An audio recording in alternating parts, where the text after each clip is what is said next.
And here we go.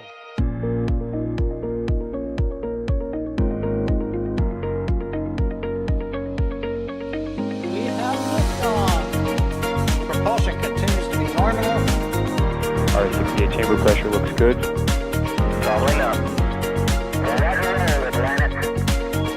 Water towers fly! Yes! Echo down to nominal.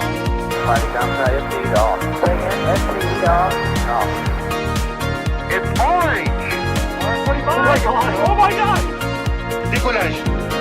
What is it? Put that in the big bag, 343 unfolds to go. Indeed.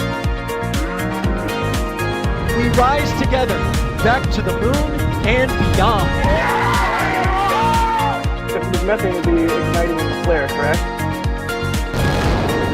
Yikes. You read? We don't need any more of these.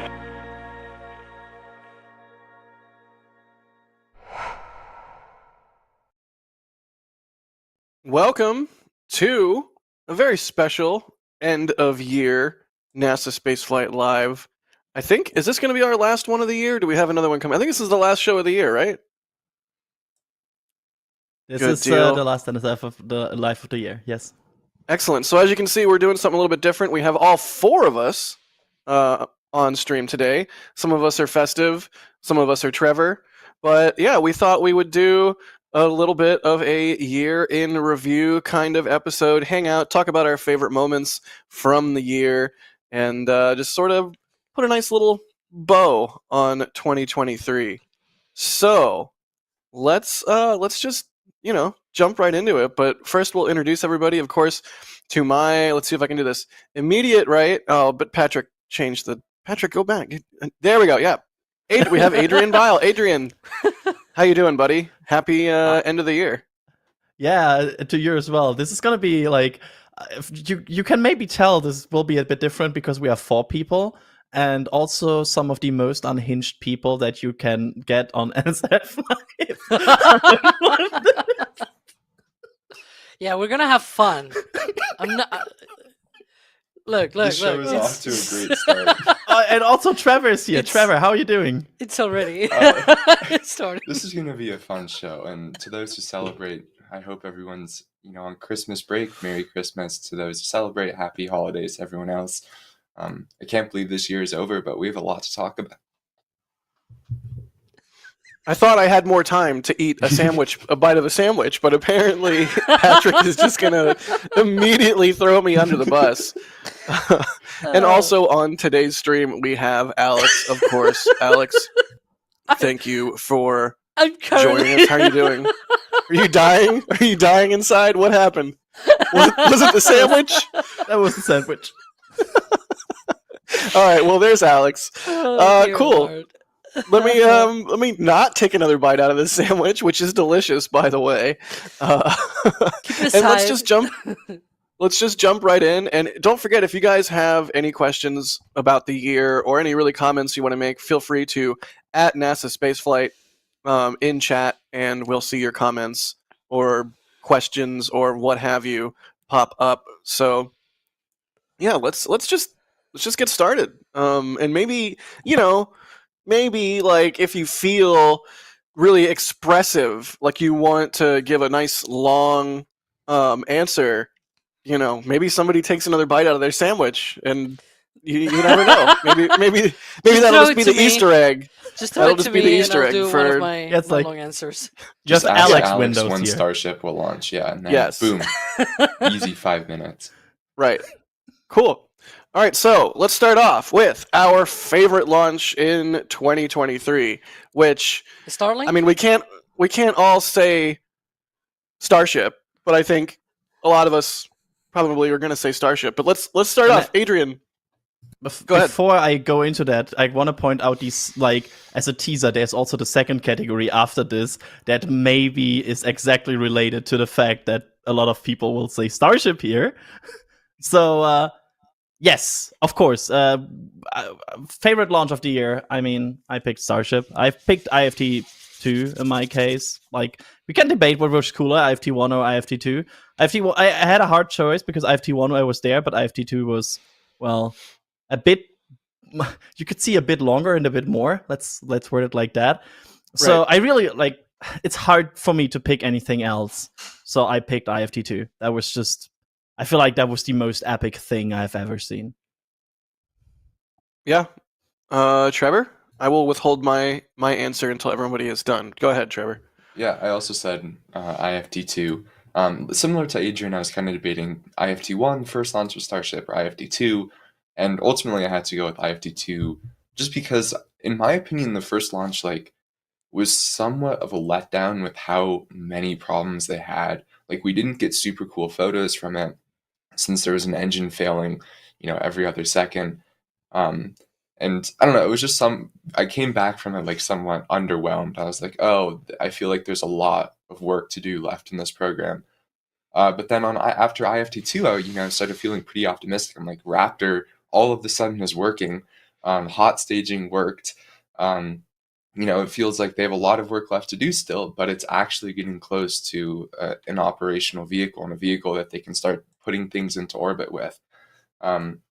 So I would say it would be hard to come up with a launch that's not IFT2. However, I know Alex did. Well, it was mostly because I knew everyone was gonna choose Starship, so Classic Alex. Classic Alex. Oh, I'm going to do something different. I mean, I'm it's cool. Alex. This is cool, or rather hot, I guess, because this is hot. This is really hot. 33 Raptor engines there. That was amazing. But then we also had a lot of Falcon 9 launches that I really, really love, and that was the Axiom 2 mission. And the reason why I like it, it's first of all, it was the first RTLS launch with a Crew Dragon on top, which was super cool.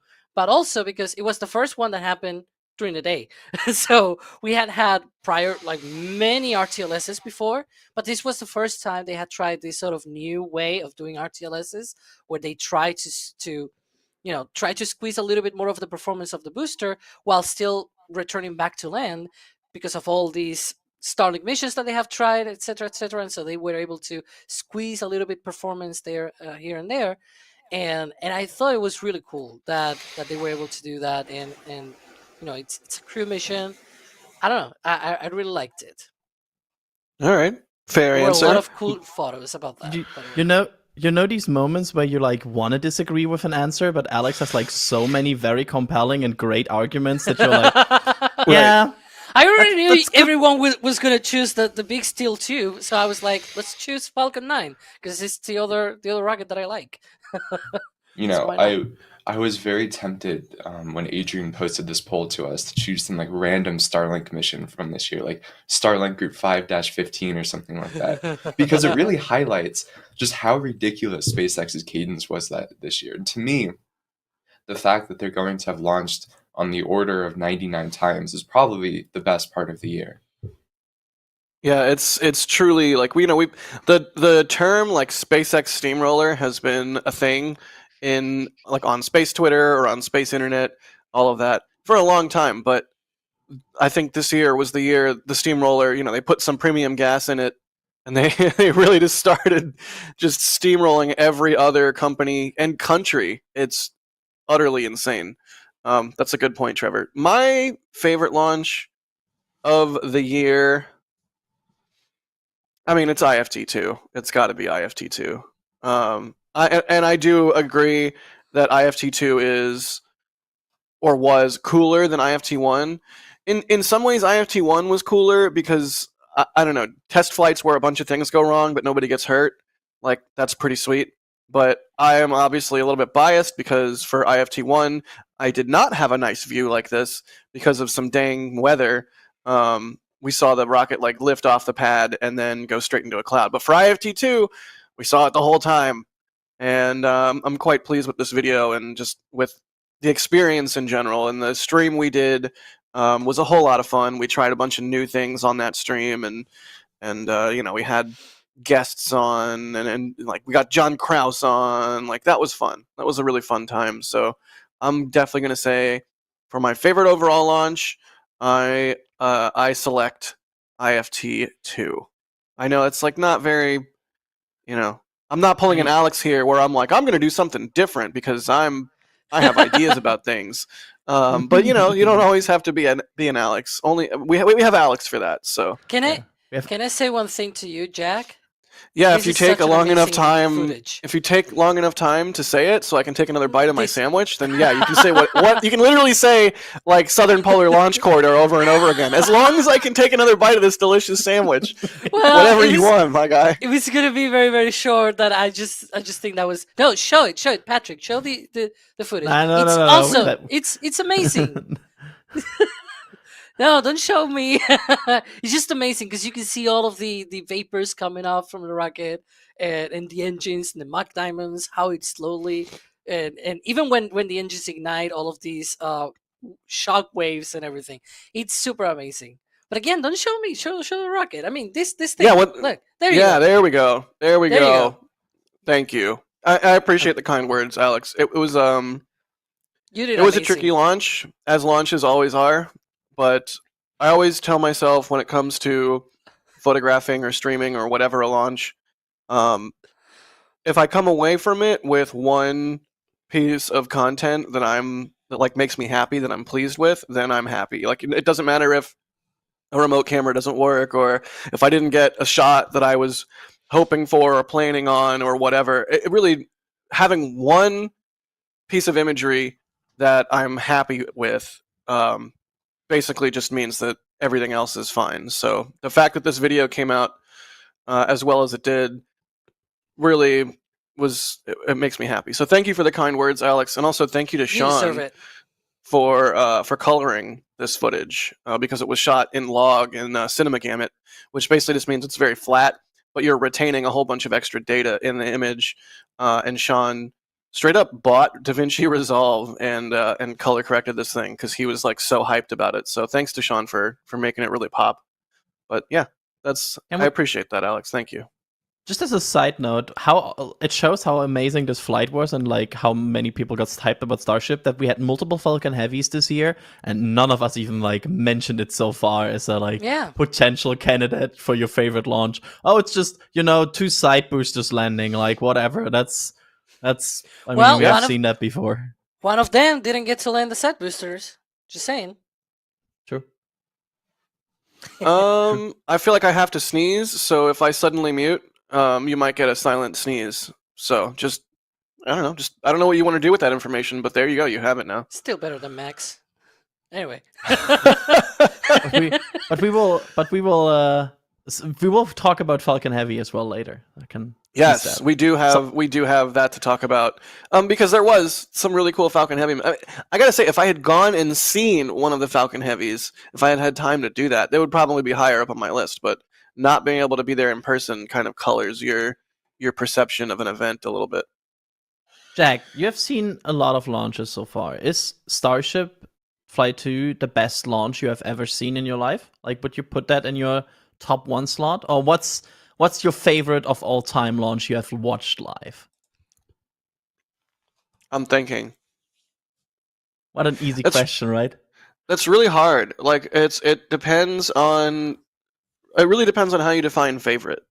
Like there's a lot of different criteria with which I could evaluate a launch experience. For example, and maybe this isn't the best one to bring up today exactly, but Firefly Flight 1 for me was pretty spectacular because, the rocket rutted on the way up and like one, I'm a nerd and like I grew up a pyromaniac and so explosions are cool, especially, only really when nobody gets hurt, but so that was really a special thing. And also there are certain launches where, not everybody is covering it or there's not a lot of coverage. And so when you get imagery of a launch like that and then all of a sudden like you have like every major news organization knocking down your email trying to get rights to use the footage, like that's always kind of fun. It's like an adrenaline rush when you were one of a select group of people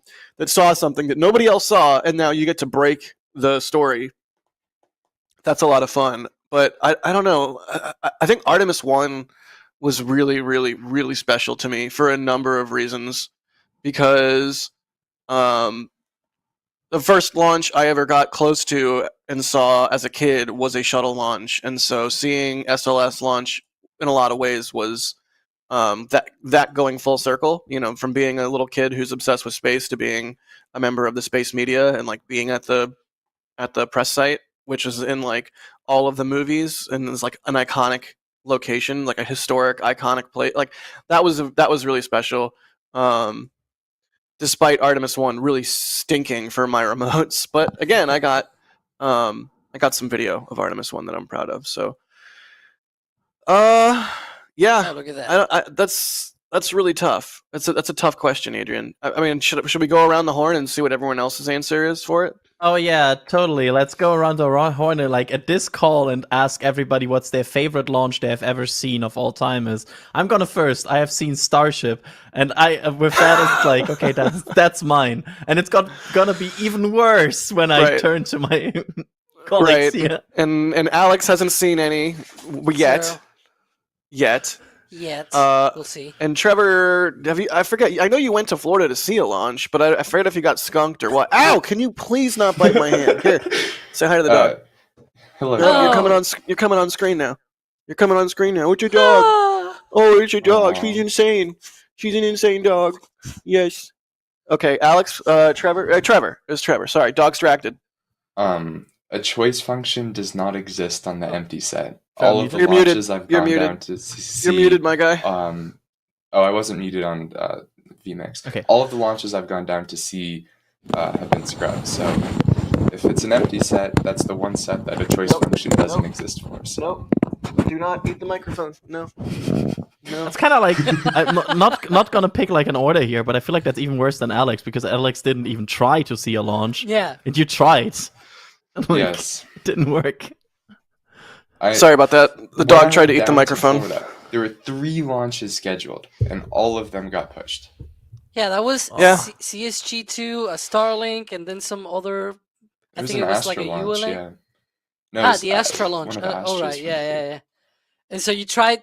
Actually, one of those was even a RTLS, and then it didn't happen when you were there. You were trying to see that launch. Yeah, That was, I specifically chose that launch because Yeah. like the weather looked good. I had a nice break in school, and it was supposed to be like an RTLS jellyfish launch, that was going on the polar south corridor, or the polar launch corridor.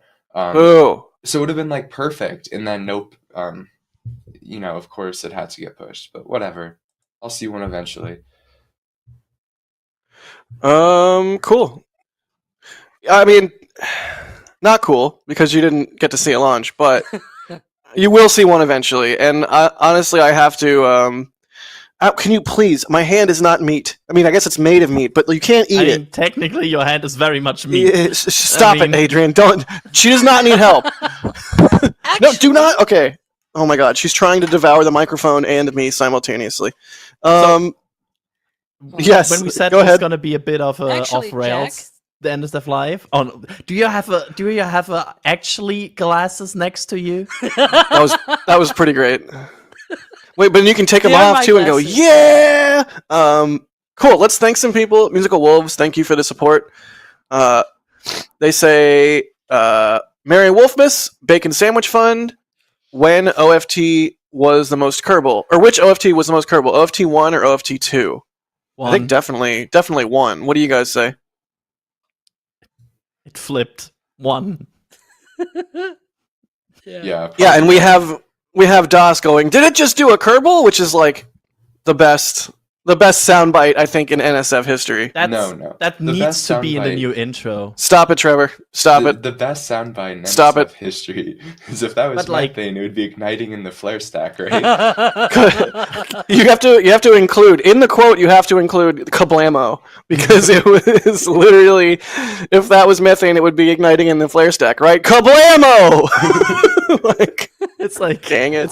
I watched it recently again. It was great. I think, by the way, the Kerbal thing needs to be in a new. Like, if we do a 2024 intro, I think that soundbite needs to be in there. Yes, it is, and we'll talk of it no more. RC Horseman, thank you for gifting 10 Red Team memberships. Paul Kelly also gifting 10 Red Team memberships. If you got a membership gifted, be sure to thank the person that gave it to you. And be sure to check out all the cool perks that you now have. Thumper Tom 42, thank you for the super chat. They say, and the winner for group most likely to go completely off the rails. I mean, yeah, are we even on the rails anymore? I don't even think I can see the rails anymore. Gone. One of the things that I was considering is even have a Christmas hat, but then I have to put on the headset. So yeah, I could have gone Right. even more off the rails. Well, there's always next year.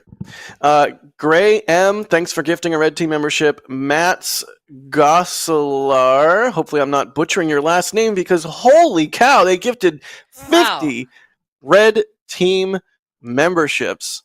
That's outstanding. That's a huge amount of support. And to add to that, Mats has been doing that for like the last few days, constantly, all the time. Like, Mats, thank you so much. This Right, we mentioned that ongoing. I think we mentioned it on the stream yesterday, or wait, This morning. This morning? Oh God, time is a SAR flat launch. circle. Yeah, That didn't yeah. happen. From the SAR scrub. But yeah, thank you so much, Matt. That's extremely generous of you. It helps us out.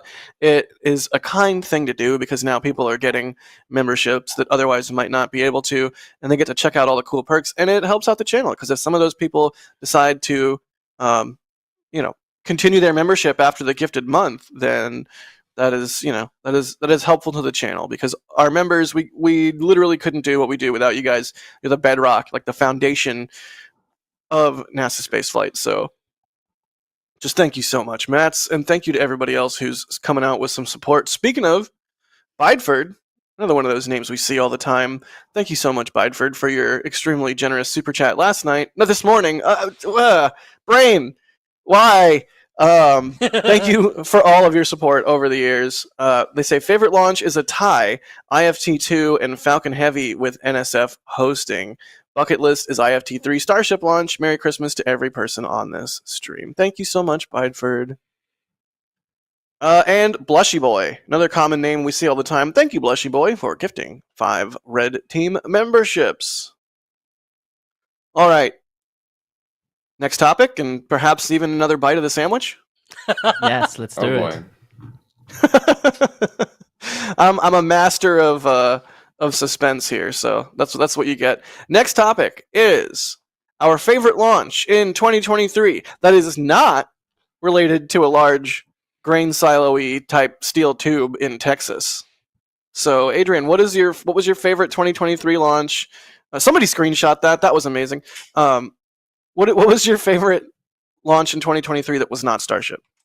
Really give like a meaty answer because I'm Yes, I will give you a meaty answer so I can get a meaty sandwich bite. Go ahead. So I went from a perspective also that I covered it, Zukui 2, because and hear me out. You're not like, oh, what China launch, whatever. But I had so much fun all year tracking together with Harry Stranger. The launch pads of Landspace in China, the rocket, how it rolled out, the whole tracking effort to make sure we understand about this launch and like really cover this first vehicle that ever reached orbit with a methane liquid engine. So it was really like such a pleasure to follow this rocket all year. So yeah, that's why I went with Zukui 2, because it really has like I really connected with this year because it's I a cool had so rocket. much fun. Yeah, it's a cool rocket, and it has a cool exhaust plume with mock diamonds. Like, what more do you want? I'm going to steal these words out of Adrian's mouth. I think if this was a US company, this company would have tons and tons of supporters and fanboys. But just because it's in China, they don't get the love that they really deserve. Yeah, it's unfortunate. Landspace is really an overall interesting project and company, like even with Zukui and everything. And so it was fun. It was fun because, and that's the bad part about this, it was fun because there's not a lot of PR. There's not a lot of social media coverage. So we didn't have that much access. So what I'm going to do, I talk a lot with Harry, and we were like, oh, what satellite imageries can we get of this? And like constantly track where the Pathfinder is and where the stages are stored. And it's kind of fun. It's really like that was such a fun effort. So shout outs again to Harry Stranger as well for making that Harry's happen the best. together with me. Yes. Harry's the best. You're the best, Harry. We love you. And we should work on some cool stuff in 2024. ... Yeah, thank you for the jazz hands, Alex. I appreciate it. Yeah, thank you. I mean, to your point, Adrian, I really do think, for me, a lot of my favorite events are the ones where you are covering something that not a lot of other people are covering. Like, perfect example, Virgin Galactic launches. Like, I love covering Virgin Galactic launches. One, it's just cool. It's a human piloted spacecraft, like not a computer flying that thing. That's amazing. But also, basically nobody else does it. I mean, there's like some local news outlets every now and then. Some of the space media, like a very small contingent of space media people, will come out and observe one of their launches. But so yeah, I'm right there with you. And there's so much going on in the Chinese space program between their actual like national space program and all the like random little startups that are trying to build next generation rockets. So there's a lot going on there, and I'm glad that you and Harry are able to sort of shine a light on what's happening. Alex, what you look like you got something really funny to. What are you gonna say, Alex? Go ahead. Because you were saying there's so much going on in China. I am part of basically one of the writers that does more or less like the only writer right now of This Week in Spaceflight. Every week we have all of these news of the world and things like that in Spaceflight and all of that. And we have a section of This Week in Launches, right? And so we cover all the launches of the week. And it's always like a gazillion Falcon 9s and a gazillion Long Marches, all of these rockets from China. It's always crazy. And then when I'm done with the script or like close to done, it's like, oh, China just launched some other rocket. And I'm like, oh, come on, now I got to write about this one. So yeah, it's usually like that. They just launch out of nowhere. I feel your pain. Cool. Trevor. Yeah, and shout out to Alicia because she's watching. Hi, Alicia. You're awesome. You're the best. Everybody wave. Everybody wave. Everybody wave. There we go. Heck yeah. I'm mad with power. Trevor, what was your favorite non-Starship launch in 2023? Yes, I kind of took this to be non-SpaceX, just because, I don't know, it's hard to love a Falcon 9 launch when there are almost 100 in here. So I think the one that I had to go to was the test of Indian's crew capsule. They had a high altitude abort test earlier this year in October. So this was similar to like what SpaceX did on top of Falcon 9, except for a little bit lower in the atmosphere, where they burned on top of an SRB for a few minutes and then triggered the abort system. And it was a completely nominal flight, which is just super awesome to see that, hopefully in the next few years, we're going to have another spacecraft that is capable of flying crew. And not only another spacecraft, another country that's capable of flying crew. And this was actually one of two tests that India conducted this year. They also had a drogue parachute deployment test in August of this year that were also successful, where I believe they, from a fairly high altitude, dropped it to test drogues and then the main chutes. So coming up, they're going to do a few more of these uncrewed test flights mid-flight, starting next year. And then they're going to do 3 orbital test flights that are not crewed before flying the first crew. So India's been doing a lot of testing of the spacecraft, which is always good to see that they're taking safety seriously. I don't know. I just think it was really cool to see another country getting closer to flying humans. Yeah. Really good answer. I would definitely agree. That is a big deal to have another country that is spacefaring capable. And I did really like this launch, the abort test. For whatever reason, to me, like maybe it's the thrust to weight ratio of the vehicle or what, but it just looks like like the classic, like I must go, my people need me, and then it just goes whoop, like if someone's lifting it up with strings. Like is that from the Poochie episode of The Simpsons? Yes. I think Yes. I think yeah. I got It's the just reference. like you just see the animation cell like lifted out of frame. Hey, can you not? Can you You said Poochie, so now we have a dog. I did say Poochie. Can you seriously though? Dad's doing work. You need to go. There you go. Rails. What are they? No. Alex, what was your favorite non-Starship launch of the? You kind of are because you didn't pick Starship for the last time, the Yeah. first question, but You answer used another anyways. joker. But I have another one. Go. What? He used he used that as a joker so he could name 2 non-Starship launches. I guess. Yeah. So the other one is the Mura one launch. I guess it is. I chose it not because it was like a really big launch or anything like it. It's just because it happened from here from Spain. So I'm like, Hey, proud and no. everything. No. Is that to the dog again? Oh God. So yeah, there you can see that's the Mura one launch vehicle. They launched it just 100 kilometers from where I live. It was really close, and yeah, it was, for me at least, it has the impact of, it's another country trying to launch things into space, right? And it is a private company. It is not the government. It is not it's just basically us finally trying to get on the rails, unlike here in NSF Life, and trying to be, some, like, at least in the market, as you will call it. Yeah, and I actually went there. I went there last March, in March of this year, and I got a tour of the launch pad and the rocket and everything, and I got to sign the rocket. And there you can see my signature with NSF written on it. It's near a wildlife reserve as well. It is basically next to a lot of mudlands and things like that.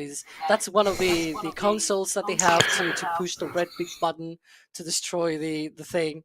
But yeah, I really got a nice tour of the facilities. They invited me to dinner as well, so that was nice too. Bring it on, more companies like that, please. but yeah, and you can see, maybe if we show the signature, I actually wrote NSF underneath, so NSF also flew on that rocket. So that's neat. There you can see. It was very out of the blue, because I was told like a minute before that I could sign the rocket. I was like, oh my gosh, what do I put on the rocket? So I was like, okay, maybe I put my signature and then NSF. So it's teeny tiny, but yeah, it was a bit improvised, to be honest. And yeah. I put your mom on a rocket.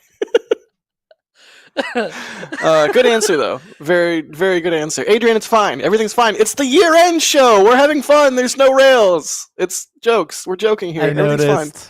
Everything's fine. And I don't the dog even think the rails exist at this point. Like, we're not just off them; they're just gone.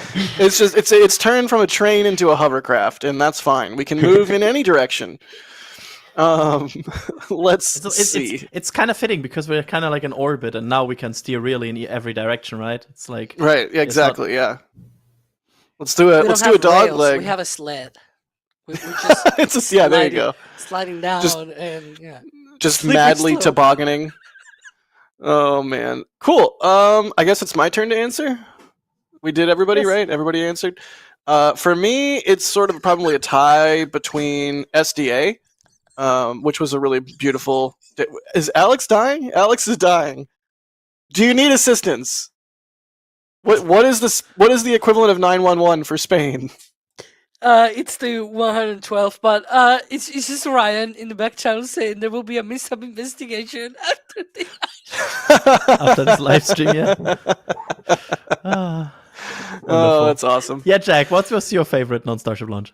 SDA was a really pretty launch. It was a good one. And it's just a cool mission for the Space Development Agency. And then also, to bring it back to Virgin Galactic 01. Alex, deep breaths. Do you need a paper bag to breathe into? I feel like we should just go full screen on Alex laughing for 5 minutes. No, Galactic 01 was a really fun launch. No, don't actually do it, Patrick. Galactic 01, great launch, and what really made that one special for me is DOS was on site as well, because we were just shooting the Spaceport America Cup, out there at Spaceport America, which is an amateur, like hobbyist rocket launch event. So that was really cool. It was a fun experience, and just being out in the field, not being the only NSFer out at Spaceport America, was a real treat. And anytime I get to work with Das in the field is like, oh man, doesn't get better than that, because the dude is an absolute wizard. So Galactic 01 was really special, and then whatever this most recent one that they just did, was that Galactic 5, where Dr. Alan Stern flew. That one was really, really special as well for I me thought that was personally. 06. It might have been 6. I could be wrong. I'll look it up. I think it was 5 though. But yeah, the fact that Dr. Alan Stern was like, "Hey, come out. I'll shake your hand after I land," and all that, and he was super cordial and just like really. It was just really cool to shake his hand afterwards, and he expressed that he was glad that we made it out, and that's meaningful. Someone that just went to space. You were correct. I'm wrong as usual. Classic, extremely common Trevor L. I'm sorry, Trevor. But yeah, there's an article on it on the website, Galactic 05, if you want to read more about it. But yeah, both of those Virgin Galactic flights were pretty special to me, and then SDA was like one of the only Vandenberg launches that I got to catch this year, since I was in Starbase for basically all year. So those are my answers. Cool. There was one other launch I wanted to shout out because it was really cool. Terran 1 at the start of the year, I think that was in March or something, had that was one of the most beautiful launches I think we've seen, with the purple exhaust at night, and it was like quite successful for Relativity's first launch. Demonstrated that 3D printing a rocket can actually work. So while it's like somewhat sad that the Terran 1 program has been canceled, at least Terran or Relativity seems to be on a good path, and hopefully in the coming years we'll see a lot of Terran R launches. Right. Yeah, there are some launches where I see the imagery come out and I'm just like, oh god, why didn't I shoot that one? That was a really beautiful one. And Terran 1's first launch, like that, the like you said, the purple flame, the methalox, like the streak shots were insane. The remotes were insane. That's a very good answer, Trevor. And to your point, it really did. And to your point, it's a bummer that Terran 1 is canceled, but Terran R is coming along. And I mean, Relativity, in the last week, they've posted a whole bunch of engine testing footage with their, oh god, was it Aeon? I'm probably going to mispronounce. Yeah, Aeon R. Thank you. They've been posting a whole bunch of test footage of that engine, their first engine on the stand, and it's just like, man, they're foot on the gas and really getting things done. So hopefully we see Terran R take flight sooner rather than later. What, Alex? After seeing Starship and now Terran 1, it also has Mega Mach diamonds. I mean, in the sense of like all of the things coming together and forming a larger Mach diamond. Like I'm seeing it on that footage. I didn't realize that when it flew, but now that I saw Starship doing it, I'm retroactively looking through all of the other rockets when I see them launch, and I noticed that on Terran 1. Oh my god. Yeah, I wonder what causes that. If it's just like a really clean flame and engines packed tightly together, and if that's like a methalox thing, that's just when you pack a bunch of methalox engines close together like that, you get the coalescing of the shock fronts in the exhaust. I'm not smart. I don't even know what I'm. I mean, it makes sense, right? Because RP1 is kind of like too bright and like too non-see-through to probably create such an effect. Right. And I wonder if hydrogen even maybe is like too invisible to create this effect. So it's like methane is kind of in the sweet spot in the middle. I don't know. Yeah, that makes sense.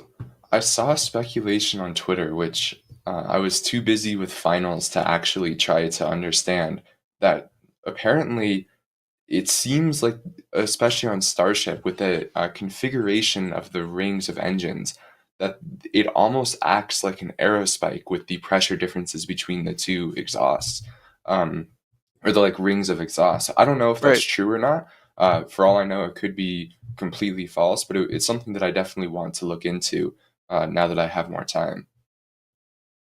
Yeah, let's look into it more, Trevor, and maybe if there's a video to be had, we can do a video on it, because I'm interested.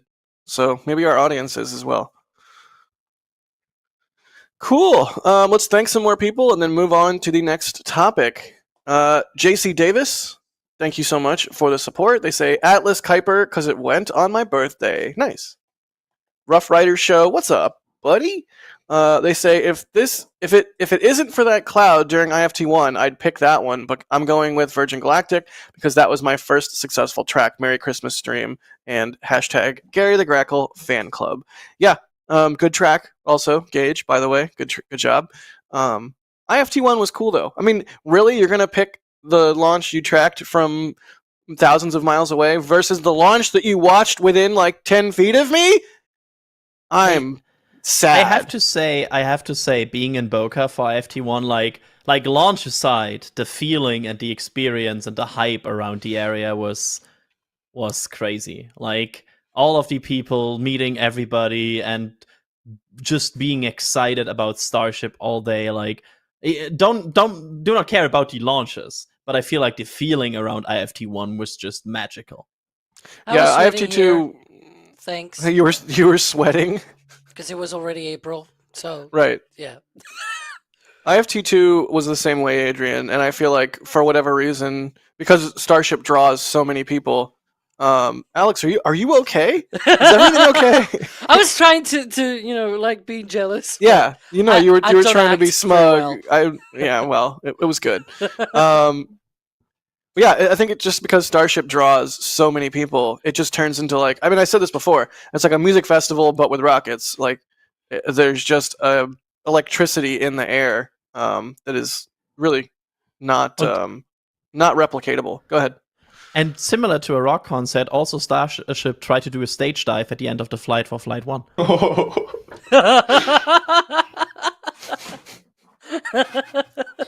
I have no comment. Punk token somewhere. Yeah, there you go. But thank you for the support, Gage, and thanks for all your help throughout the year in general. Apocalypse Cow, gifting 10 Red Team memberships. Thank you, Apocalypse Cow. Bideford, also gifting 10 Red Team memberships. Thank you, Bideford. Paul Sorensen, very generous super chat. Thank you. They say, thanks for the great year covering space. Hey, man, you guys keep watching. We'll keep doing it. We like space. Yeah, I don't know if you could tell, but we kind of are a little bit into the spaceflight thing. I mean, it's whatever, I guess, like rockets, who cares? But it's pretty cool. Antonio, thank you for becoming a PadRat member. And E4 Tango, thank you for the super chat. They say, Jack, what is the most useful piece of equipment that support from the NSF fan base helped you acquire this year?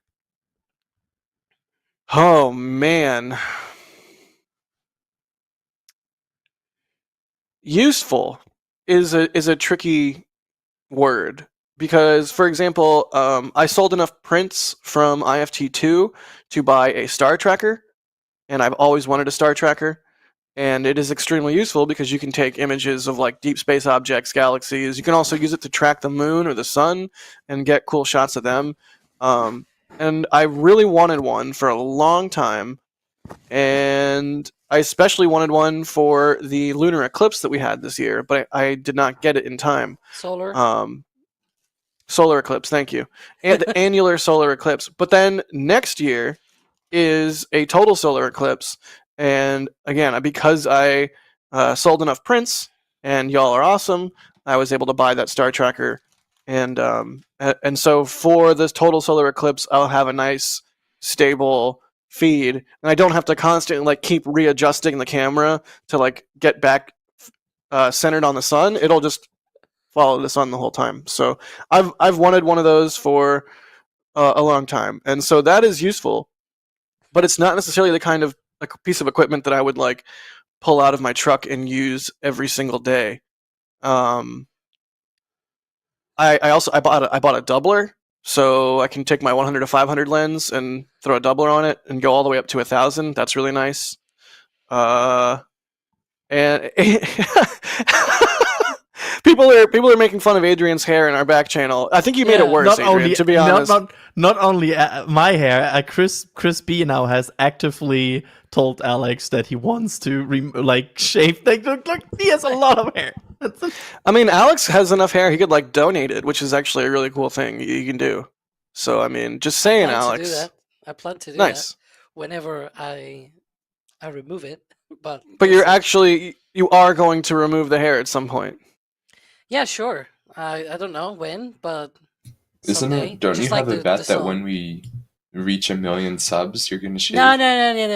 Yeah, There's no, I'm pretty sure. thing. So I'm pretty sure that's. I never agreed to that. I think you should say- agree to it.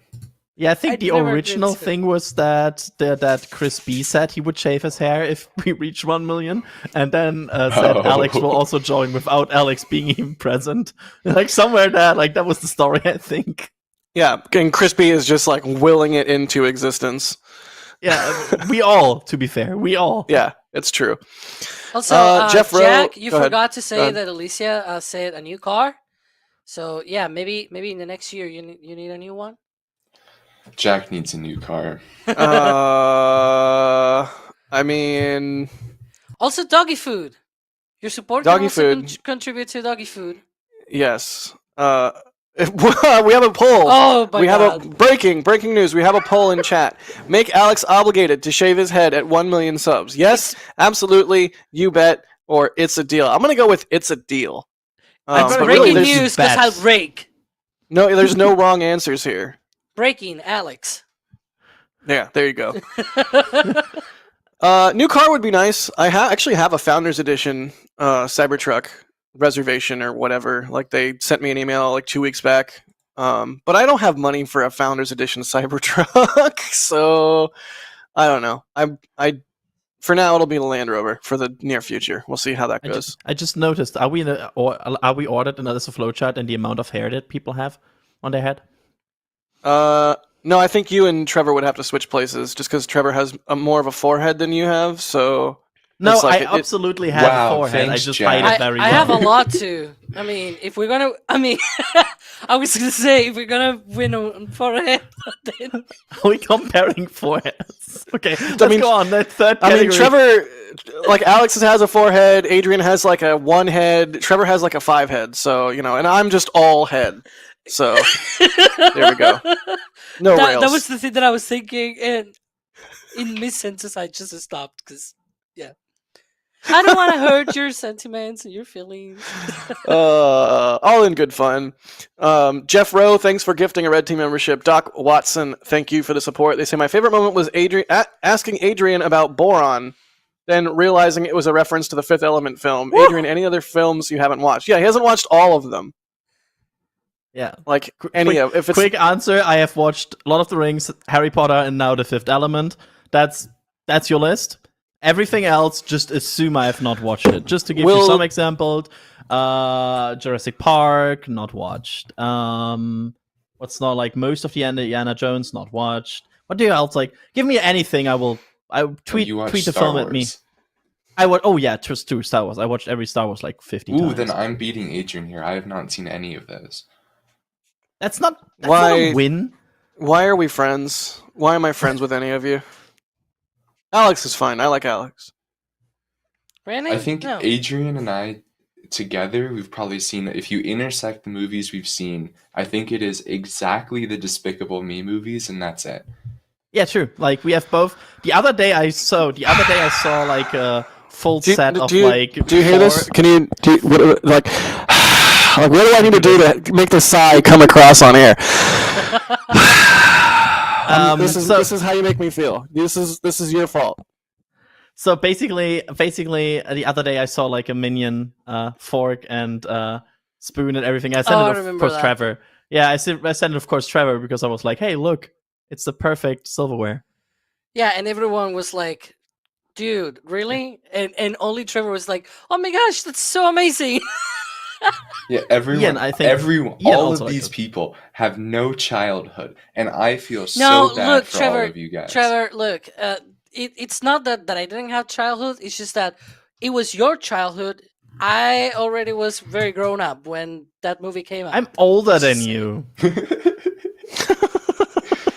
Okay, but Adrian, sure, all right, whatever. Everyone, But leave your let favorite- me attack Trevor first, and then I'll deal with you. Leave your I would, favorite minion in chat. I think Oh my mine is God. either Bob or Dave. Do you know their names? Oh yeah, so Trevor and I even had a discussion about our favorite minion and like which had the best personality. Like that was a thing. We had a very ongoing discussion about that. We had Don't a make tier me list. hurt. Don't make me We had hurt a tier everyone's list. eardrums again, because I will do it. I'll do it. No, okay, let's go move on. Third topic. Good deal. I mean, to be fair, they are good movies, but like, also watch good movies. Tom Dalton, thanks for the support. They say have a happy and healthy holiday season to all of the crew at NSF and to the best community on the internet. That's very sweet of you, Tom. Thank you so much. Ryan Weber, whoever this guy is, what's up, Ryan? I don't know. They're saying, I'm here for maximum chaos. Alex is dying of laughter. Jack is chaos incarnate. Adrian has his headset backwards. Yeah, why did you turn that backwards? It makes no sense. And Trevor because- seems to... Go ahead. Because the person in the back, so I'm using the microphone in front of me, of course, to stop talk. And if I don't have it backwards, a person was annoyed that my other microphone arm was constantly like this here. I had an antenna. A There you certain go. person named John. Maybe that person is maybe related to NSF in some way or form. Yeah. Maybe. Ninja Decimator, or should I say Ninja Decimator? Thank you for the support. They say thanks for an amazing 2023. Road to 1 million subs, so Alex chops his hair. Yeah, I can't wait for that. That's going to be a good one. When Alex cuts off all his hair because we hit Alex, a million subs. 100% of our viewers agreed with chopping your hair off. No, that Yeah. poll was rigged. Come No, on. I mean that was a binding legal document, that poll, with, so I think Yeah, sure. Think- This was a yeah. North Korean election. I totally misunderstood, by the way, what Das meant. He meant like tagging the microphone closer to my head, Yes. and I went with the path of least resistance and just turned it around. the best part is he called you a noob in our back channel, which at this point we're just doing a show about our back channel, but whatever. The fact is that DOS is so professional and fun, but like when you get a DOS burn, ooh, you've really been burnt. I think Janet, It's a thanks- raptor burn. the tiers of burns go like DOS burn, Michael burn, everyone else. That makes me. I don't have good burns. You're in the everyone else, Jack. Oh, it's just because I said you had a 5 head. Yep, Yeah, I'm sorry. so offended. Janik, thank you for the support. Oh, I deleted it. Oh, can anyone get that back? It was a good question. I think it was a good question. I lost it. If we ever do Uh-huh. some kind of mashup of typical things that happen on live streams, that is one of them. Can I lost I it. just point out that we have like 5 categories and we have so far done 2, and we are an hour in. It's fine. Everything's fine. Hugo, thank you for the support. They say SN8 is my favorite because it did so much that no one expected. Yeah, SN8 is really special. And Nerd, thank you for gifting 5 Red Team memberships. We super appreciate that, and so do the people that now have memberships. But I lost Janix. Is it gonna be around here? This Ninja Decimator. Can I find it again? I don't know. I don't think I can find it. Dang it. Janik, at me in chat and save the thing you said with your. I'm sorry, I lost it. Anyways, let's. Hey! Don't chew on that. Let's move on to the next topic. Whee! Favorite non-launch space event. Adrian, go. Wait, I put your name in front of mine's. Wait a second. My first thing is the Blue Origin first stage that was spotted by Max, because that was really cool. Like spotting New Glenn first stage, like just on a flyover casually, and suddenly being aware that they have a lot of hardware apparently. That's What? Yes, that's close to it, but that's There we what go. I meant. I mean, that was just like, that was so cool because I knew. So I am of course very excited about Blue sometimes, and I like what they do, and I like New Glenn. And seeing like their hardware suddenly in a way more advanced state than we thought was really one of my highlights of the year. I really enjoyed that, and that was a cool flyover because usually blue is like, yeah, here's like your 4 minutes of blue, and then you suddenly had a situation where this flyover was like, oh yeah, here's like 12 minutes of blue because like everything moved, and that was cool. I really liked that. That was a cool event, and I really would like to see more hardware. Also, the Space Creator Day in October, because there was a big German space event where I was able to go to, and suddenly being on a weekend event where 800 or so space nerds are, and you can talk about space all weekend with Germans that are excited about this, and you witness and notice that there is a community in Europe and Germany about spaceflight. That was cool. That was something that really surprised me, really blew me away. And shout outs again to the Space Creator team that I'm looking forward to a potential 2024 Space Creator Day. That's my points. Good points. I like them. Quality points. Trevor, favorite non-launch space event of the year? Go. Yeah, so I had two things. The first is all of the testing that happened in McGregor. Right, this year we saw. I don't have the exact spreadsheets in front of me. I should have prepared more, but thousands of burns that we captured on McGregor Live, in addition to over 100-second stage tests and MVAC tests and all of that. So it's just honestly remarkable, like we were talking about at the start of the show, what this SpaceX steamroller is doing. And a lot of that is only possible because of McGregor. So I just thought, it would be cool to talk about that a little bit. And then also, of course, shout out our 24/7 live stream of McGregor. Then the other event that I have to bring up for this year was my amazing opportunity to visit Sierra Space and see tenacity ahead of it being shipped to NASA's testing facilities. It was such an amazing opportunity that Sierra Space let me get within like 5 feet of the vehicle and take a bunch of photos. If you guys want those photos, they're all on our YouTube membership page. And yeah, just learn more about that vehicle from the team, which was obviously just extraordinarily excited to see the return of spaceplanes. So, it's not launching yet, but it's very close, and hopefully next year we'll see a successful Dream Chaser mission. Yeah, any kind of factory tour where you get to see hardware is a real treat. So I'm glad you got to go do that, and that's a good quality answer. Alex? Wow, in very Alex style. Apart from a wide Starship somehow. Yeah, it's getting a bit wide. What happened? It got so wide. Dude, what happened to you, Starship? 18 meters is real. It had too much Christmas ham. This is version 2 of a Starship. There you go. You're welcome. Yeah, this is a leak. Apparently, Patrick has made it wider for the last 40 minutes, step by step. Can somebody A/B test, like go back and forth and see, like, oh, it's exceptionally wide now. Anyways, go ahead, Alex. Yeah, so in very Alex fashion here, I picked multiple events actually, because Of course you did. I had multiple things. So one of them was the Chandrayaan 3 landing, also the launch, I guess, but that was the launch. It's actually the landing that was more exciting to me, at least, that they got to be able to land on the moon with India's Chandrayaan 3 mission. And not only that, but when it landed a few days after, near the end of the mission, because it was a 2-week mission, near the end, they were like, you know what, now that we're here and we're approaching the end of the mission, let's hop it. Like, they launched it again, they lifted off, moved a few centimeters away, and then they landed again. And so they tried this little thing, this little experiment, and I thought that was neat, because it's like, yeah, why not? You're already there, just try something interesting, something fancy. I don't know.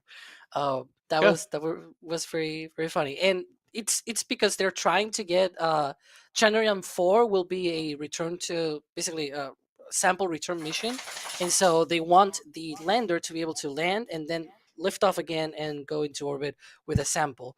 And so that was sort of like a little test of, hey, we got here the lander. Let's try it again to see if it lifts off and it's able to land and everything. So yeah, a little hop to demonstrate that, and also the module that they had. So it had a service module in the lander. The service module made it to basically helped excuse me, help the lander to go around the moon and everything, and then the lander separated and landed on the moon. But then the service module stuck around in orbit, and so it basically did a burn to try to come back around the Earth to try to test for Chandrayaan-4 the whole thing of getting out of the moon and go around the Earth to be able to come back. And so that was neat as well because they're thinking one step ahead at least, and I think that is very interesting. But yeah, it's not the only mission that I have. I also have the OSIRIS-REx sample return, all of the amazing James Webb Space Telescope discoveries, because we have had many more discoveries in the second year of operations. It's been crazy. One of them that that I really got to write about on Twist on This Week in Spaceflight was in the Orion Nebula. They discovered multiple pairs of, like, hundreds of pairs of planets orbiting each other and not orbiting any star or anything like it. It was they call them jumbos or something like that. It was crazy.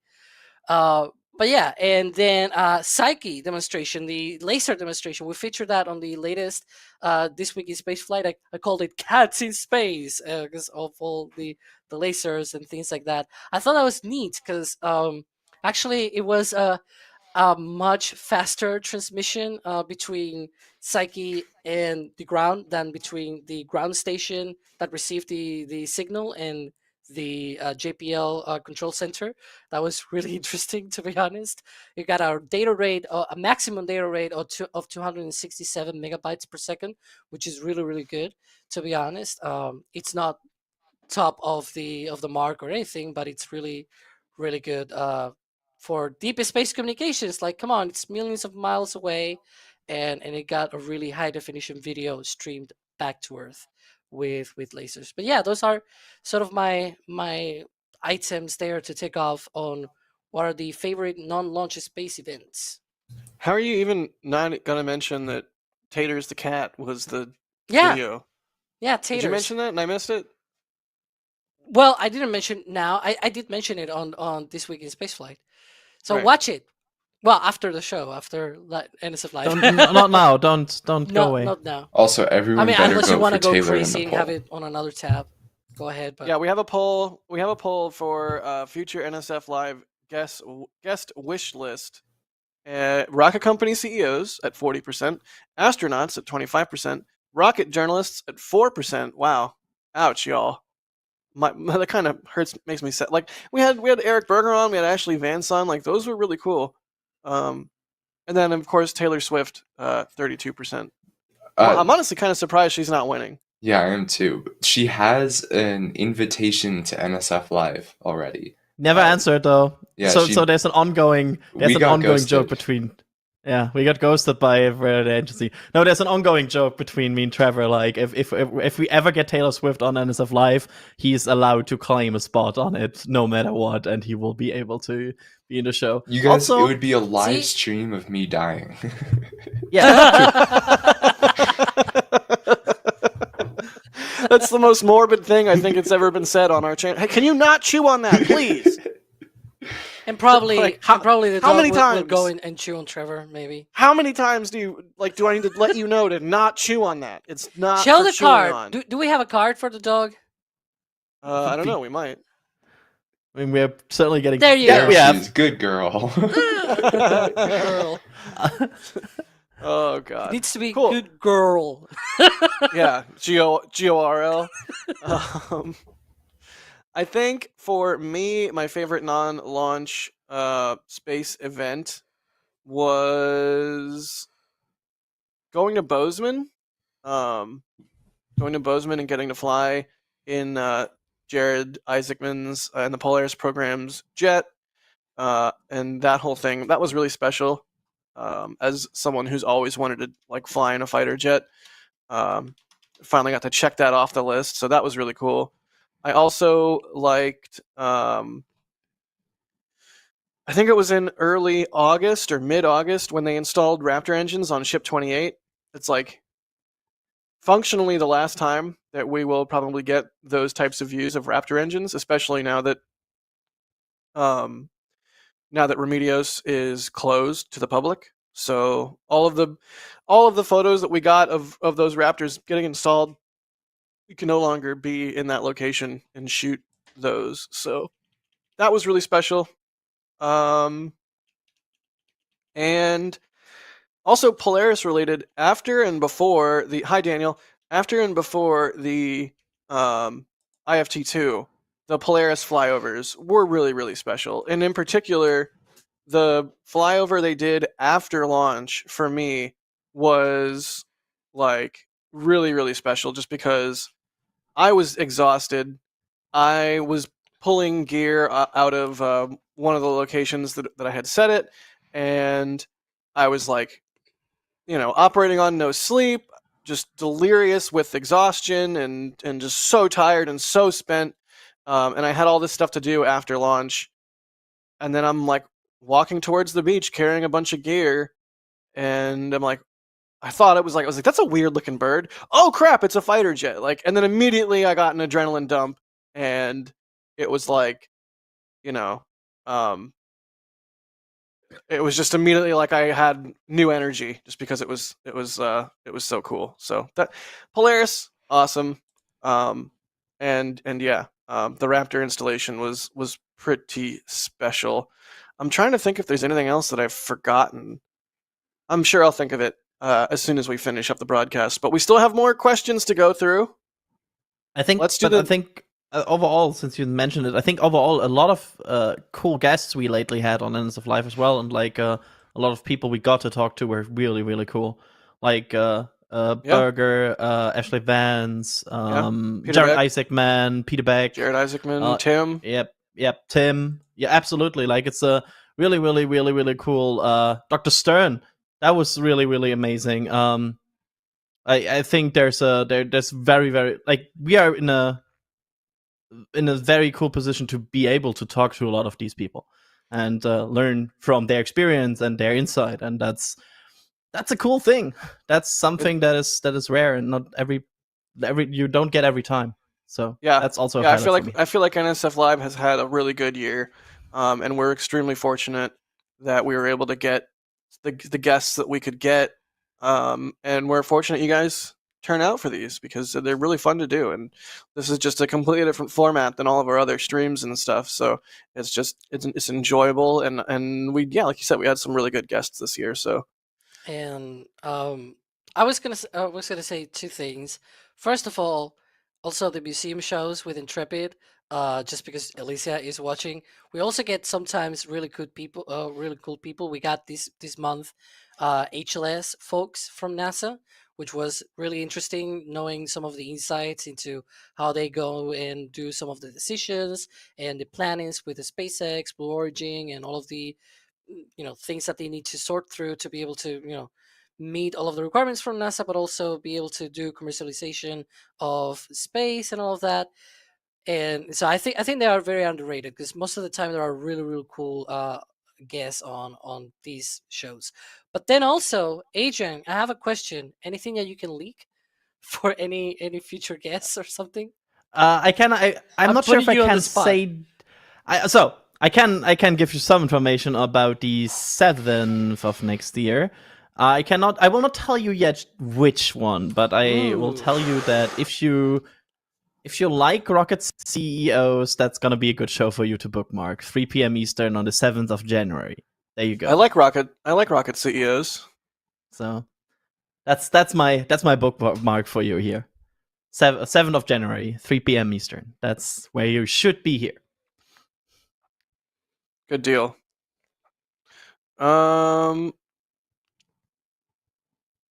Let's see.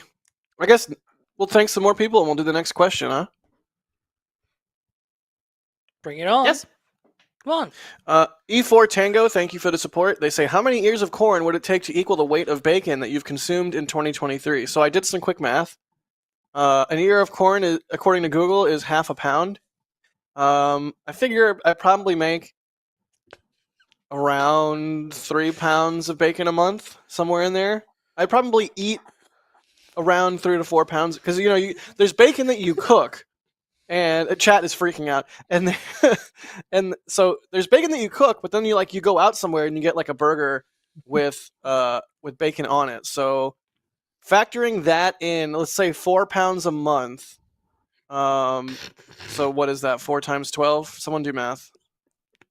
48 times. I have a calculator here. Look. Yeah. So half a pound. I'm So well I guess prepared. I just do times 2. I'm good at math. 96 ears of corn. Trevor's reactions when you said I consume 4 pounds of bacon a month was like I wanted that clip because his eyes went like insanely wide. It was like, whoa. That is a disgusting amount of bacon. To be fair, Yeah, I he was find so any hot. amount of bacon disgusting, but like, oh my gosh. Common Trevor L. So yeah, I'm gonna say around 100 ears of corn. Bob Fillmore, what a question. Bob Fillmore, thank you for the support. They say thanks and Merry Christmas, NSF. Going to be an awesome 2024. It's true. I'm really looking forward to 2024, which we might get into here in a moment in terms of questions. Let's see. Rob Loosemore. Thank you so much with the $100 tip to NASA Spaceflight. What is it? Tips.nasaspaceflight.com, right, Adrian? Yes. Yeah, thank you so much, Rob. Yet another way you can support us over on tips.nasaspaceflight.com. But seriously, Rob, that is an insane amount of support. So thank you so much. It is truly exceptional, and we really, really appreciate it. They say, thanks, y'all, for making this amazing year of spaceflight informative, educational, and entertaining as all get out. Looking forward to much more in the future. You got it. You guys, like I said, you guys keep showing up and keep supporting us, and we will absolutely keep doing what we do. So seriously, thank you. That is so much money, and it's just very much appreciated. Trying to ignore the Alex screenshots in our back channel because we have I'm trying desperately to get through this list. We've got a limited amount of time left, but yes, I do see those, and the calculator screenshot is amazing. Christopher Helle, thank you for the support. They say Titan of CNC Blue Origin Factory Tour. I don't know what Titan of CNC means, but yes, a Blue Origin Factory Tour would be amazing. And now there's a GIF of Alex dying in the back channel. Excellent. It's like nobody can see this. Like nobody has somebody post these in the member Discord. That's me. They are okay. They are straight from the member Discord. Where Good. People are really like making fun of, like they're clipping basically as we're going. That's me calculating the hair loss after Did anybody clip me eating the sandwich? I hope not. Can somebody please clip Jack eating the sandwich now? No, Thank you. no, don't. That's not necessary. Also, the dog chewing on the microphone. Yeah, that was good. Okay, that one was good. Robert Loosemore? Either way, Robert again with more support, becoming a Capcom member. Robert, at Capcom level and above, you get Discord access. So it might take a minute or two for that to propagate through to your YouTube account, but when you get a chance, pop into the member Discord. What? The member Discord icon snows? Yes. How? Yeah, you just realized that? It's been like that for a week. I've been... Patrick... Hey, some of us... Okay. So there's actually some funny story behind it. You've been busy with Firefly. Okay. A certain someone who made it, Patrick Cahoon, accidentally set it to the old NSF logo at first. True. So I remember that, but I don't remember the snowing.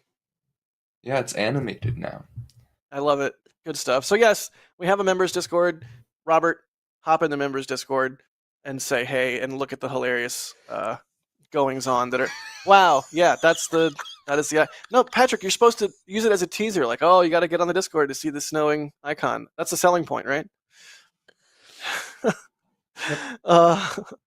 Eric Frazier says, party chat is chaos right now. Yeah, so is this stream.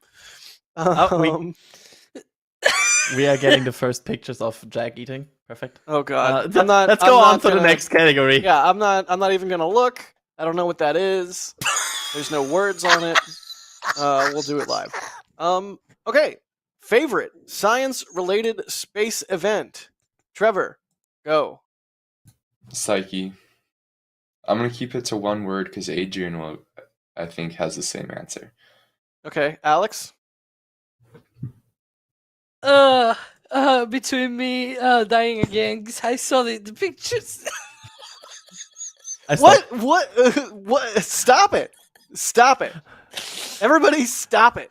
I will quickly jump in and say yes, Psyche. Falcon Heavy, which is, I mean, who cannot love Falcon Heavy? But B, Psyche is just such a cool mission. I really think it's one of these missions that you can cover and like follow for years to come, right? And it will always be there. Like it's some of these events that you have seen and that you have like that have started while you watched it, and every single year you might see more updates about it, and it's like getting further. And I think Psyche is just it's for me the science event of the year. There you go. Yeah, I'm a bit better if you want to throw it to me. Go ahead. I guess I'm talking anyways. So, yeah. So mine is Euclid actually. So it's not the launch. So I guess I can talk about another science project and launch and whatever, right? Because why not? And actually, the Euclid telescope, the thing that I like the most is that it covers cosmology, which is a part of all of the space physics and everything that I really like. I actually went on to study physics precisely because of the stars and things like that, and that drove me into how can we even look at the stars and things like that in a space telescope? How do we get to that point? And then I researched about rockets and everything, and that got me to this shiny steel tube, I guess. But yeah, basically the snowball kind of thing rolling down the hill got me to this point. But Euclid, I still have cosmology very dear and near to my heart, and I really like the Euclid mission precisely because of the whole thing of serving a third of the sky and being able to see billions of galaxies and being able to map a lot of the universe up to 10 billion light years away, which is not 10 billion light years away, more like 10 billion years ago, which is different because of expansion of the universe and multiple things. But yeah, I really like that mission, and it's getting started. It's at least 5 years that it's going to be producing science. It's just getting started, and it's already seeing a lot of galaxies and producing first data.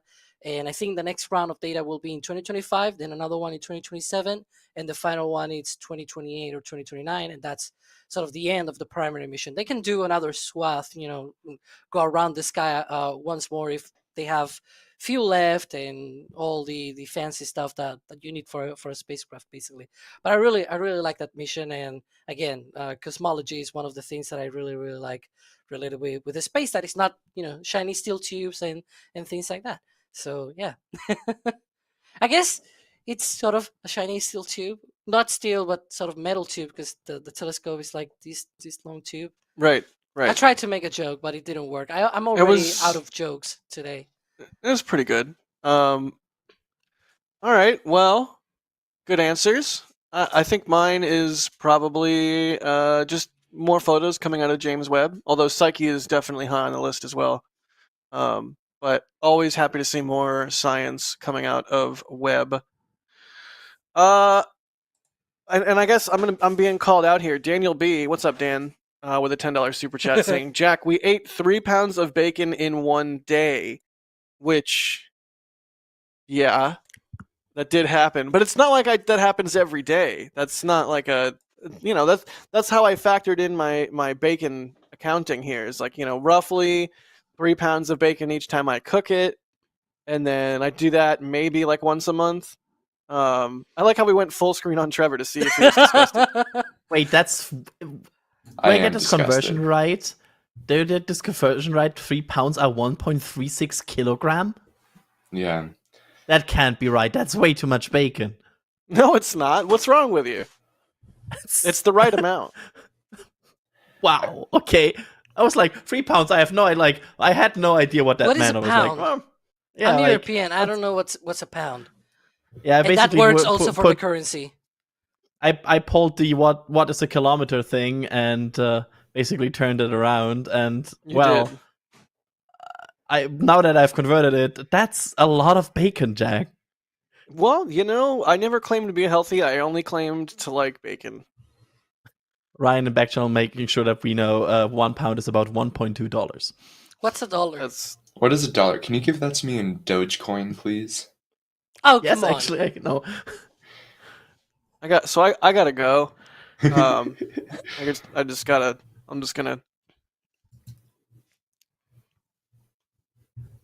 Goodbye. Don't cut! No, don't cut full screen to me. That ruins the joke. Oh man.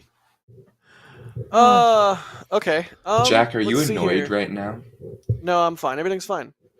What is this, Adrian? Just tell me the thing that you wrote to me. I can't even comprehend words right now. I'm not sure if we will make it for everything. I mean, we could quickly go over the last question I asked you, which was, I guess we can. I like that the last one is filler questions if we are too short. Yeah, I felt that one didn't age well. So just to give you some insight on what the cool planning document I wrote for this it has one more question, and then there's like filler questions if we are too short.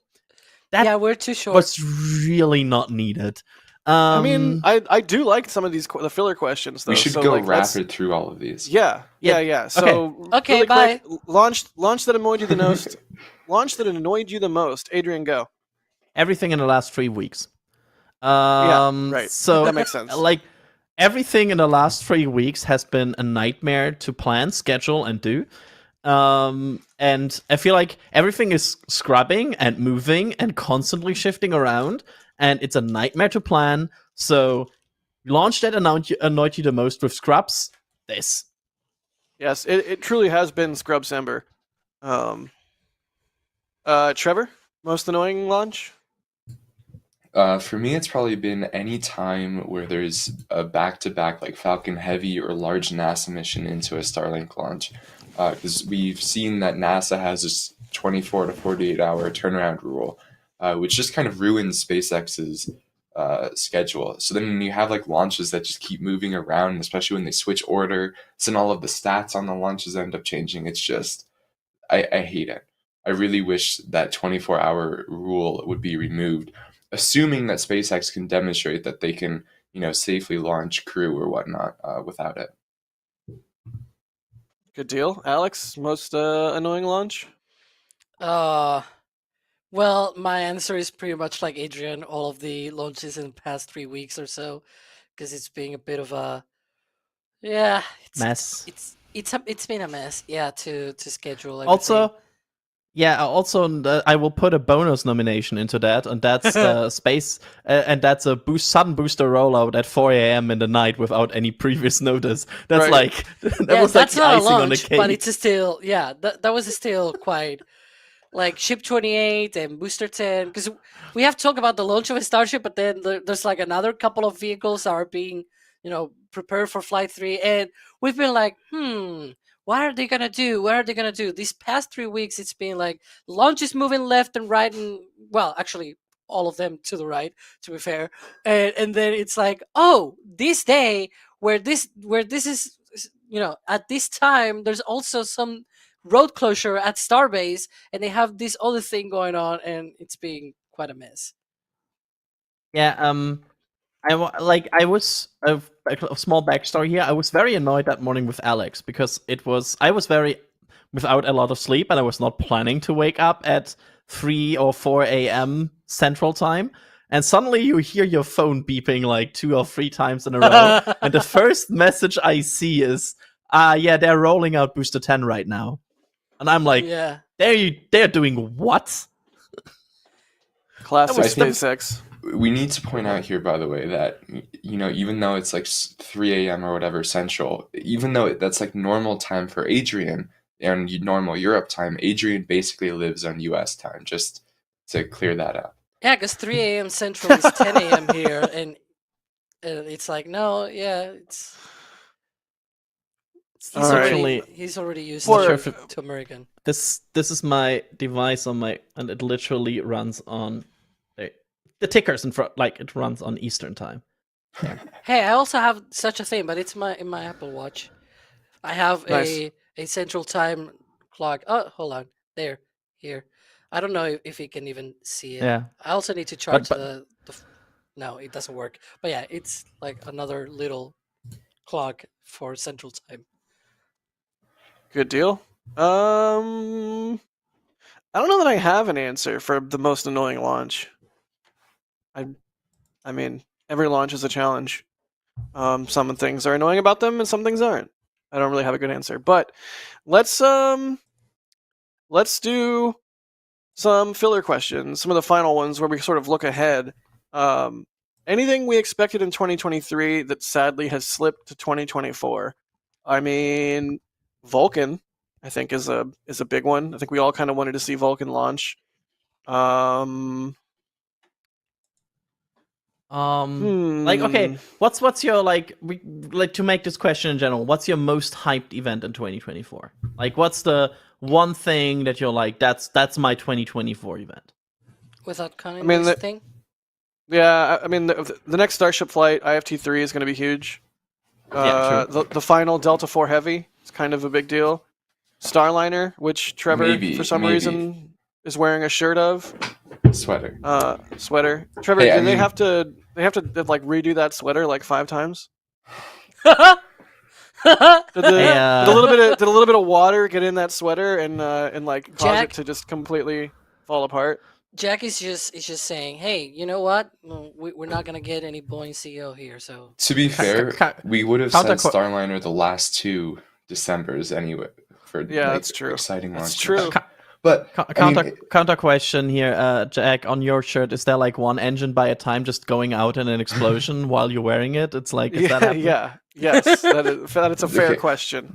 To be fair, Starliner seems, let's cross our fingers, to actually be kind of getting there slowly but surely. Oh no, don't say it out loud. It'll hear you. Yeah. Again. And even the mission though, event timer will be messed up. Even though they've had a lot of problems, I was talking, I think, with Adrian about this the other night, where it would really suck to be on the engineering team and just constantly see so much criticism about your design from the space community. And some of it is obviously deserved. They've had some pretty big mess ups that should have never happened, but I really hope the team's able to pull it together and at least finish strong with their 7 missions that they have left for NASA. Yeah. Well put, Trevor. Well put. Yes. Anybody else? Things that we expected in 2023, but that has slipped to 2024, or just things we're looking forward to in 2024 in general? My camera not glitching. I'm gonna say New Glenn. I'm optimistic about it, so I'm gonna say 2024. I'm excited about New Glenn. I'm really, and of course, the last Delta for Heavy. I'm excited is the wrong word, but it's happening. It's a big milestone, right? Yeah. Yeah, it's a very, like, as a Delta for Heavy fan, it's like, it's cool to see it fly again, but knowing it will never fly again is like, eh. But yeah, New Glenn, really, really cool. I hope it flies next year. That's, of course, Starship. Yeah, that's, I think, the biggest things that I'm looking forward to. I do not think, like, we don't need to talk about Artemis 2 because we all expect that to not happen next year, right? It's not happening next year. No way is it going to happen next year. And it's Polaris not because Dawn we're doomerism or anything like it. It's just being realistic, to be honest. Also, just because that was part of the question that you earlier by accident deleted. I just got that, Jack. It was about the fact that Germany will also try to orbital launch maybe in the next year, and and I will just take that. Yes, I cannot believe I have forgotten about that until now. But yes, if a German company launches, I will I will ride to Andoya or the Shetland Isles with a bicycle if that means I can see it live. I will not miss that. Can we live stream it if you do? Like you, not the launch, but you on the bicycle. Yeah, like Adrian traveling to Scotland live 24/7. Yeah, that'd be great. Kevin Michael Reed gifting 30 Red Team memberships. Kevin, what are you doing, buddy? Kevin, you work for us. Yeah. Thank you. It's very kind of you. Now 30 people have a membership that might not otherwise have gotten it, and Kevin has a little bit less money. But thank you, Kevin. Brian Owen gifting 5 Red Team memberships, and Christopher Hella, thank you for the support. They say, I can't believe you haven't seen the Blue Origin factory tour. Search for bring them on the show. Okay, yeah, we'll have to do that. I'll have to check that out. Anyways. So, I guess Trevor went all blurry. You okay, Trevor? I did Trevor's go late. all Oh, right. redacted. Yeah, Trevor's He's iTard. Yeah. New year, new me. You guys can't see me. I love it. There we go. It's far superior. Oh, never you ruined it. Now it's worse again. I think it was Patrick who fixed it. Thank you, Patrick. Right. Fair. But I have a launch that Go do. I was expecting in 2023 and has sadly slipped into 2024. It's a very, very important launch, in my opinion. It is. Oh god, it's gonna be a joke answer. What's the joke answer? Go ahead. It's the Starlink 635. It's okay. Yeah, it's a Starlink. It's just a random Starlink. It's another Starlink. Well, You're so lucky I don't actually have mute power. I don't agree. I agree with Alex that this is going to be a cool launch, though, because this is one of the first Starlink missions that has optional RTLS. And what's the only way that SpaceX is going to increase their cadence? With more RTLS missions. So I'm looking forward to good Starlinks answer, with Alex. RTLS. Yeah. They have sorry, Jack. They have a point. I'm with their team. Like they just managed to sell me a Starlink. It's also true that I'm also looking forward to SpaceX maybe hitting more than 100 launches, perhaps 144. Who knows? I'm really excited about many new things that we're gonna see in the new year. I'm actually sort of writing a video about that. Maybe, perhaps. No spoilers. No spoilers. Yeah, whatever. Leaks. Oh my god, I'm gonna get. But the one other big launch NSF is jam. Polaris Dawn is no earlier than Yes. April. You beat me to it. I was going to yeah. mention Polaris as something I'm really excited for because that is going to be huge. So good answer, Trevor. Okay. What rocket company besides SpaceX impressed you the most in 2023? I'll start, and I'll give 2 answers because I don't understand how questions work, and I frankly don't care. Virgin Galactic was extremely impressive with the number of launches they were able to pull off in their monthly cadence, so that was definitely awesome. And then the oh my god, I completely blanked. Somebody else talk. I can take it. SpaceX. Since we're doing 2 things now, I'm gonna do SpaceX and land space. Oh, there you go. There you go. It says besides SpaceX, Adrian. You wrote the question. Yeah, you wrote it. You were the one Okay. that wrote the sacred text. I'm back to land space. I'm back to land space then. I'm just. You're not Haha. saying Blue Origin? Blue Origin, I'm reserving my impressed me the most for this year because I hope we see a new Glenn this year. So Sure. then I would answer at the end of 2024 in the same NSF Live we will do again. By the way, it's Blue Origin because they launched New Glenn.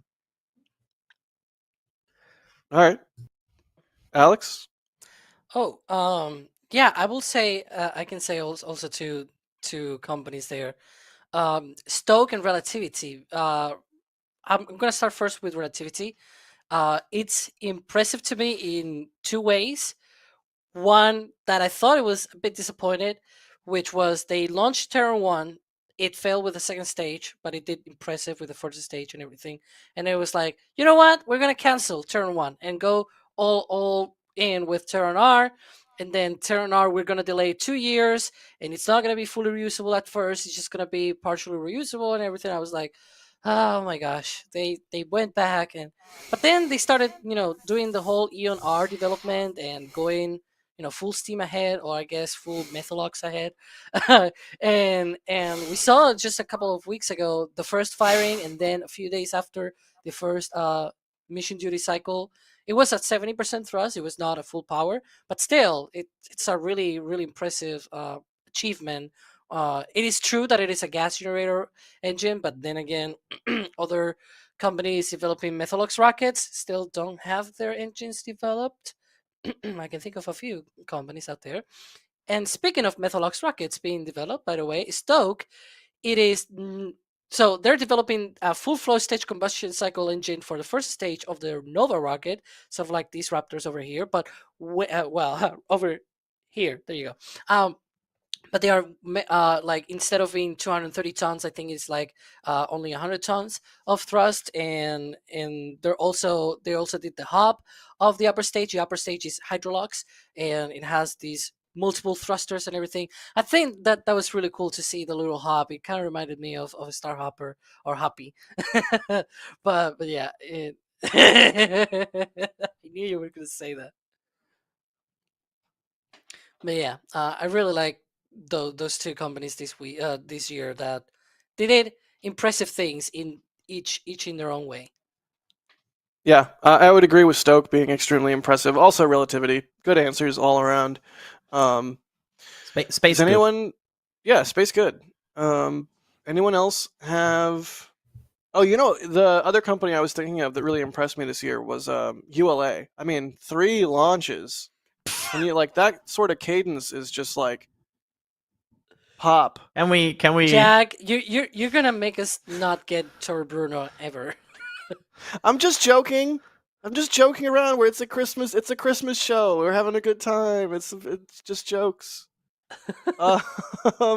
Okay, sorry, I couldn't resist. Okay, so does anyone have any like wrap I have up? 2. Kind of. Yeah, go ahead. 2 thoughts for this question. First is Arca. They've really impressed me. No, just go no. on. Someone mute him. Someone mute him. Yeah, literally. You know who No. couldn't mute him? It's Jack, Jack. sadly. No, my second answer is slightly more serious and it intentionally goes around the point of this question.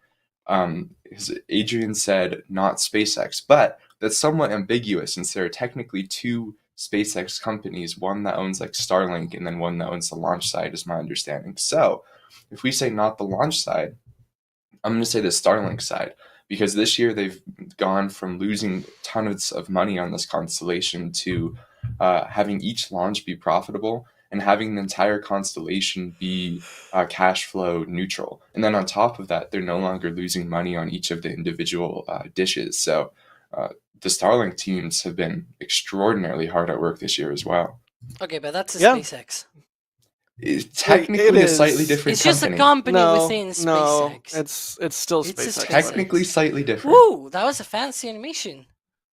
That was a at fancy least it's animation. at least it's not a cube zoom. Hey, don't hate on the cube zoom. Come on now. Maybe if we say cube zoom enough times, Patrick will do a cube zoom. I'm not sure if Cube he zoom. can do it in this. Oh, Like- dang it. Oh, hey, you can. cube zoom. There you go. Woo! Cube. It's a cube wipe. It's not a zoom. It's a wipe. Anyways, Will this show Well- ever end? it won't. That diabetic kid, thank you for the support. They say, let's not forget the best moment of 2023 when Jack realized he had no mute powers live on screen. No, let's forget that. Let's all That moment. Let's all collectively get amnesia and forget that ever happened. That would be great. It's like I basically it's like tattooed into my brain. I will never forget that moment. It's not how tattoos or brains work, but okay, go off. Mick Weaver, thank you for the support. They say thank you for your humorous entertainment today. Good deal.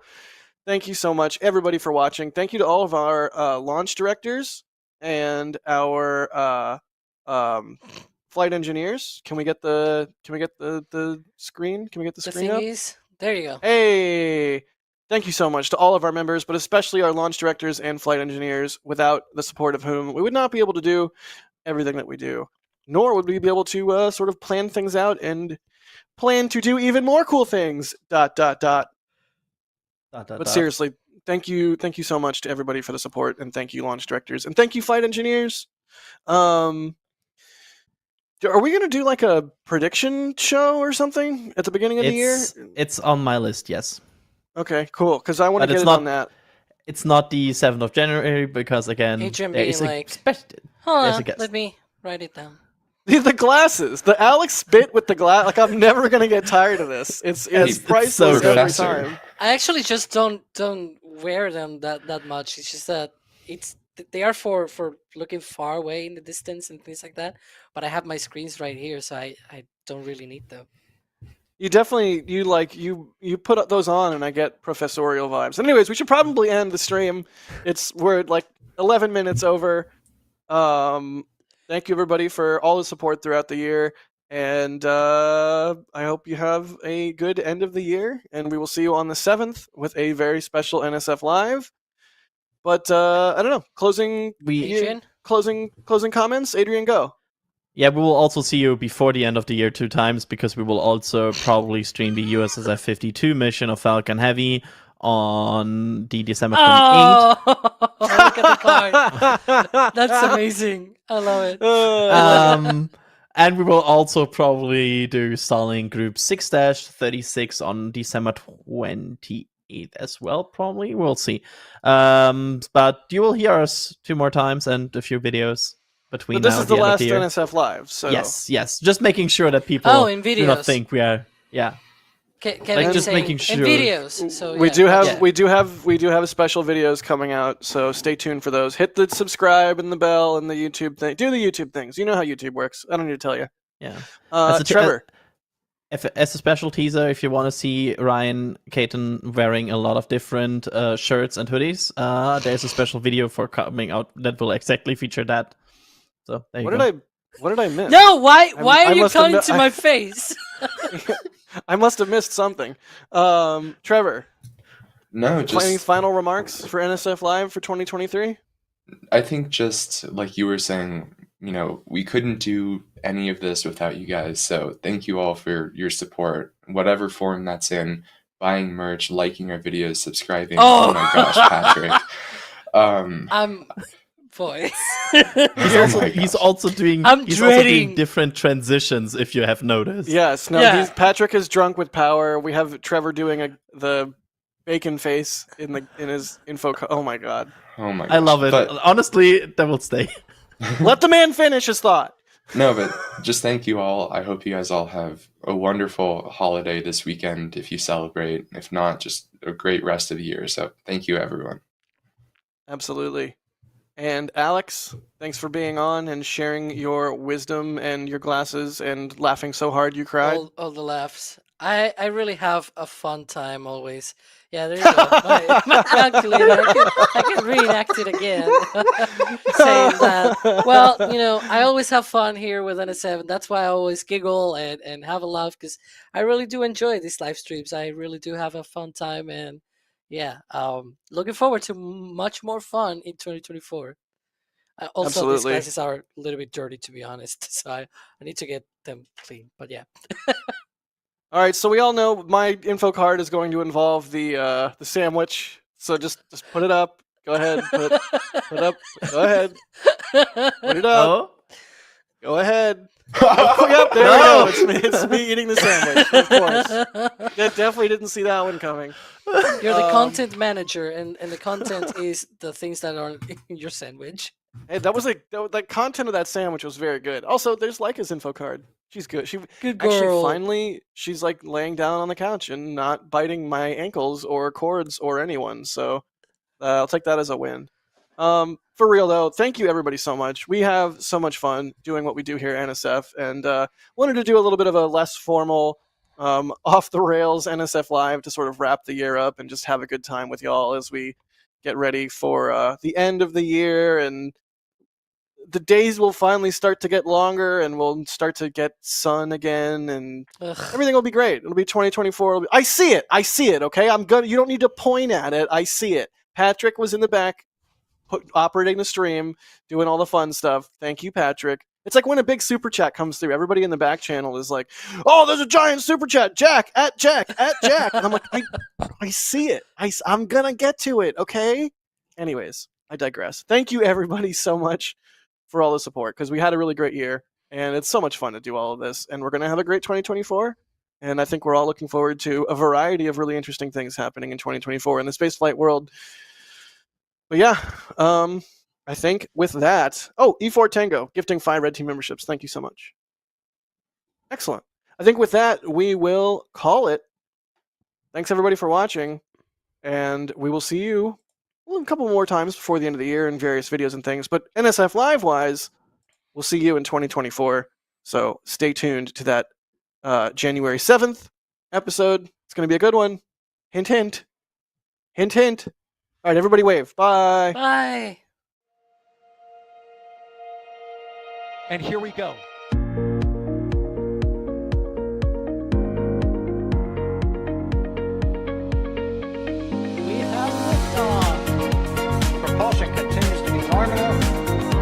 RS-68 chamber pressure looks good.